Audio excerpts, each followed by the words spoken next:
Parlons de la SPA maintenant, parce que c'est pas la bonne période pour la SPA à cette époque de l'année. C'est la pire de l'année, même. Bah oui, des abandons de chiens et de chats avant les vacances d'été. Et Cédric Fesch, le reporter de Première Édition, est ce matin au refuge SPA d'Orgeval dans les Yvelines. C'est vrai que les campagnes se succèdent chaque année et le refuge continue de redouter l'arrivée de cette période estivale avec les abandons d'animaux au bord des routes ou carrément directement à la SPA. Exactement. Là, par exemple, on a Laïka. Laïka, ça fait combien de temps que vous l'avez?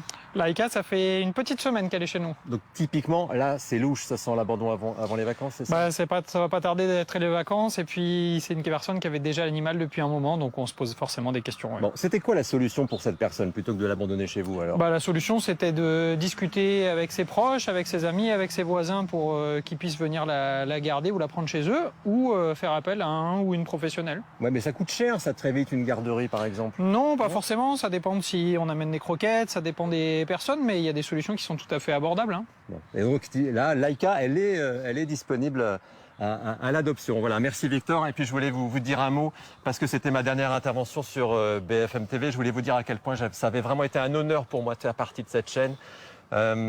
J'ai une pensée pour Alain Veil qui a créé cette chaîne il y a 20 ans pile. Ça a changé nos vies, la mienne, de Paris à New York. Pour tous les Français, c'était une nouvelle façon de faire de l'info.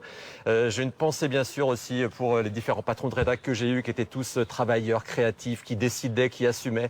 Je sais à quel point c'était un trésor. Et puis évidemment, je pense à tous mes collègues de BFM. Il n'y a que des bons à BFM. Je le pense vraiment. Et c'est certainement pour ça que ces 16 années ont passé à une vitesse folle.